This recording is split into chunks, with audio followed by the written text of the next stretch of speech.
حضرت آدم کے زمین پر اترنے کے بعد وہ اپنی توبہ کے فکر و غم میں تقریباً 200 سال تک روتے رہے اور پہلے 40 دن کچھ بھی کھایا پیا نہیں تھا۔ توبہ قبول ہونے کے بعد اللہ نے انہیں ہند سے مکہ کی طرف کا راستہ بتا دیا۔ ایک روایت میں آتا ہے کہ ان کی قد اس وقت اتنی لمبی تھی کہ 3 دن کی مسافت ایک قدم میں طے کر لیتے تھے۔ بعد میں ان کی قد 60 ذرا یا 30 گز کر دی گئی۔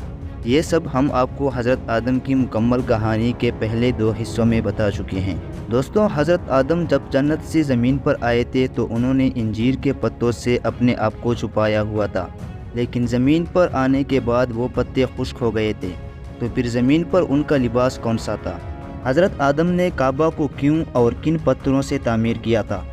زمین پر ان کی ابتدائی خوراک کیا تھی؟ حضرت آدم کی وفات کے بعد ان کا جنازہ کس نے پڑھایا؟ تاریخی سیکھوں میں آپ کو خوش آمدید۔ حضرت آدم علیہ السلام کی توبہ قبول ہونے کے بعد وہ ہند کے سرزمین سے عرفات پہنچ گئے۔ توبہ کی قبولیت کے بعد وہ پھر سے عربی میں بات کرنے لگے، جو کہ پہلے سلب کی گئی تھی۔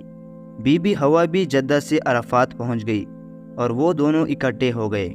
راستے میں وہ جس جگہ پر قدم رکھتے وہ جگہ آباد ہو جاتی، جبکہ 2 قدموں کے درمیان کی جگہ ویران اور جنگل بن جاتی۔ جب اللہ تعالیٰ نے حضرت آدم اور حضرت حوا کو برہنہ دیکھا تو ان کو حکم ہوا کہ ایک دمبا ذبح کریں، جو کہ جنت سے نازل کردہ 8 قسم کے جانوروں میں سے ایک ہے۔ پس انہوں نے ایک دمبا ذبح کیا، پھر اس دمبے کی اون جمع کر کے لے لی۔ حضرت حوا نے اس اون کو کاتا اور پھر دونوں نے مل کر کچھ کپڑا بنایا۔ حضرت آدم نے اس سے اپنے لیے ایک جبہ تیار کیا، جبکہ حضرت حوا نے اپنا جسم چھپانے کے لیے ایک بڑا کپڑا اور سر ڈھانپنے کے لیے ایک دوپٹہ تیار کیا، اور دونوں نے اسے پہن لیا۔ جب حضرت آدم نے زمین کی وسعت کو دیکھا تو زمین پر کسی اور کو نہیں پایا اور زمین کو غیر آباد پایا، تو حضرت آدم اللہ تعالیٰ سے کہنے لگے کہ اے میرے رب، کیا میرے علاوہ کوئی اور اس زمین کو آباد کرنے والا نہیں جو آپ کی تسبیح و حمد اور بزرگی بیان کرے؟ اللہ تعالیٰ نے فرمایا، میں جلد ہی اس زمین میں تیری اولاد کو پیدا کروں گا جو میری تسبیح و حمد اور تقدیس بیان کیا کرے گی، اور اس میں ایسے گھر بناؤں گا جن کو میری یاد کے لیے بلند کیا جائے گا، اور ان گھروں سے میری صفات کی تسبیح پڑھی جائے گی اور میرے نام کا ذکر کیا جائے گا۔ ان گھروں میں سے ایک گھر کو میں بزرگی کے ساتھ خاص کروں گا اور اپنے نام کے ساتھ اس کو فضیلت دوں گا اور اس کا نام بیت اللہ رکھوں گا۔ بس جس شخص نے اس کی حرمت کا خیال رکھا وہ میرے نزدیک قابل احترام ہوگا، اور جس نے یہاں رہنے والوں کو ڈرایا تو وہ گویا میری ذمہ داری اور امان میں خیانت کا مرتکب ہوا اور میری حرمت والی جگہ میں خونریزی کو جائز جانا۔ یہ گھر شہر مکہ کے وسط میں ہوگا، جو کہ بابرکت شہر ہے، اور اس کی طرف کمزور اونٹوں پر سوار ہو کر دور دراز مقامات سے بکھرے ہوئے بالوں والے خاک میں اٹھے ہوئے لوگ آئیں گے جو بلند آواز میں تکبیر کہہ رہے ہوں گے۔ بس جو شخص اس گھر کا ارادہ کر لے اور مجھ سے ملاقات کے علاوہ اس کو کوئی اور مقصد نہ ہو تو بالیقین وہ میرا ملاقاتی ہے، گویا کہ وہ میری زیارت کو آیا ہے، وہ میرا مہمان بنا ہے۔ بس مجھ پر حق ہے کہ میں اپنے ملاقاتی اور مہمان کی عزت کروں اور ان کی حاجت و ضرورت کو پورا کروں۔ اے آدم، جب تک تم زندہ رہو گے اس وقت تک تم اس کو آباد کرو گے، اس لیے تمہاری اولاد میں سے انبیاء، امتیں اور قومیں ہر زمانہ میں اس کو آباد رکھیں گی۔ پھر اللہ نے بیت اللہ کی تعمیر کے لیے حضرت آدم کی طرف وحی کی کہ میرے عرش کے بالمقابل زمین میں ایک جگہ میری محترم ہے، وہاں جاؤ اور اس جگہ میرا گھر تعمیر کرو، پھر اس کا بھی طواف کیا جائے گا جس طرح تم نے فرشتوں کو میرے عرش کا طواف کرتے دیکھا ہے۔ اس گھر میں تمہاری اور تمہاری اولاد کی دعا قبول کروں گا، بشرط یہ کہ وہ میری فرمانبرداری کا حق ادا کرے۔ حضرت آدم نے کہا، اے میرے رب، میں یہ کام کیسے سر انجام دے سکتا ہوں، کیونکہ نہ میں اس جگہ سے واقف ہوں اور نہ ہی میں اتنا قوی ہوں۔ اللہ تعالیٰ نے حضرت آدم کے لیے ایک فرشتہ مقرر کیا جو انہیں مغرب کی طرف لے گیا۔ حضرت آدم کا جس کسی باغ پر سے گزر ہوتا اور اگر وہ باغ انہیں اچھا لگتا تو وہ فرشتے سے کہتے کہ مجھے اسی جگہ پر چھوڑ دو، مگر فرشتہ حضرت آدم سے کہتا کہ تمہاری جگہ آگے ہے، یہاں تک کہ وہ مکہ پہنچ گئے۔ پھر حضرت آدم نے بیت اللہ کی تعمیر شروع کی۔ اللہ تعالیٰ نے حضرت جبرائیل علیہ السلام کو آدم کے پاس بھیجا۔ حضرت جبرائیل نے بیت المعمور کے برابر جہاں خانہ کعبہ ہے وہاں پر انہوں نے اپنا پر مارا تو 7ویں زمین کے نیچے سے اوپر تک بنیاد پڑ گئی۔ اس بنیاد کو فرشتوں نے بڑے بڑے پتھروں سے پر کیا۔ یہ ایک پتھر اتنا بھاری تھا کہ 10 آدمی بھی نہ اٹھا سکتے تھے۔ یہ پتھر کوہ لبنان، کوہ طور سینا، کوہ جودی، طور زیتون اور کوہ ہیرا کی پہاڑوں سے لائے گئے تھے۔ اس بنیاد پر بیت المعمور کو نازل فرما کر ٹکایا تاکہ اس کے گرد آدم اور اس کی اولاد طواف کر سکیں۔ جب بیت اللہ کی تعمیر مکمل کر کے حضرت آدم علیہ السلام فارغ ہو گئے تو وہ فرشتہ انہیں لے کر عرفات کی طرف واپس گیا اور حضرت آدم کو تمام مقامات حج دکھائے جہاں آج بھی لوگ مناسک حج ادا کر رہے ہیں۔ اس کے بعد انہیں واپس مکہ لایا گیا۔ حضرت آدم نے مکہ میں 1 ہفتے تک بیت اللہ کا طواف کیا۔ دوستوں، خطا اور گریہ زاری کی وجہ سے حضرت آدم کا رنگ مبارک سیاہ ہو گیا تھا۔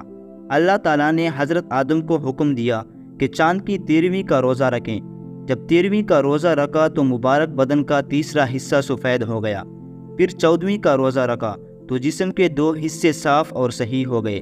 پھر 15ویں کا روزہ رکھا تو سارا بدن سفید ہو گیا۔ یہ 3 روزے پھر حضرت آدم علیہ السلام اور ان کی اولاد پر ہر مہینے میں رکھنا فرض کر دیے گئے تھے، اور یہ حضرت نوح علیہ السلام کے زمانے تک فرض تھے۔ دوستوں، سب سے پہلے بننے کا کام حضرت آدم علیہ السلام نے شروع کیا، اور وہ کاشتکاری بھی کرتے تھے۔ حضرت آدم بارش کا پانی پیتے تھے۔ حضرت آدم نے اشرفی کے روپے بنائے اور سونا چاندی کو قیمتوں میں رواج دیا۔ حضرت آدم اپنے ساتھ جنت سے بیج اور جنتی درختوں کے شاخے لائے تھے۔ اپنے ساتھ حجر اسود جو کہ اس وقت دودھ سے زیادہ سفید تھا، وہ اپنے ساتھ موسیٰ علیہ السلام کا 10 گز لمبا عصا بھی لائے تھے۔ حضرت آدم توبہ کے غم و فکر میں جس وقت پریشان تھے تو ابلیس لعین نے اس وقت فائدہ اٹھایا اور ان بیجوں کو اپنا ہاتھ لگایا۔ جس بیج پر شیطان کا ہاتھ لگا وہ بے فائدہ ہو گیا، اور جو بیج بچ گیا وہ فائدہ مند ہو گیا۔ دوستو، کہا جاتا ہے کہ آدم علیہ السلام جنت سے گندم کی ایک تیلی بھی اپنے ساتھ لائے تھے۔ بعض کہتے ہیں کہ وہ گندم کی تیلی بعد میں حضرت جبرائیل علیہ السلام اپنے ساتھ لائے تھے۔ جب حضرت آدم کو زمین پر بھوک لگی تو انہوں نے اللہ تعالیٰ سے کھانا مانگا، تو حضرت جبرائیل نے اس تیلی میں سے 7 دانے نکال کر آدم علیہ السلام کی ہتھیلی پر رکھے۔ حضرت آدم نے پوچھا کہ یہ کیا ہے؟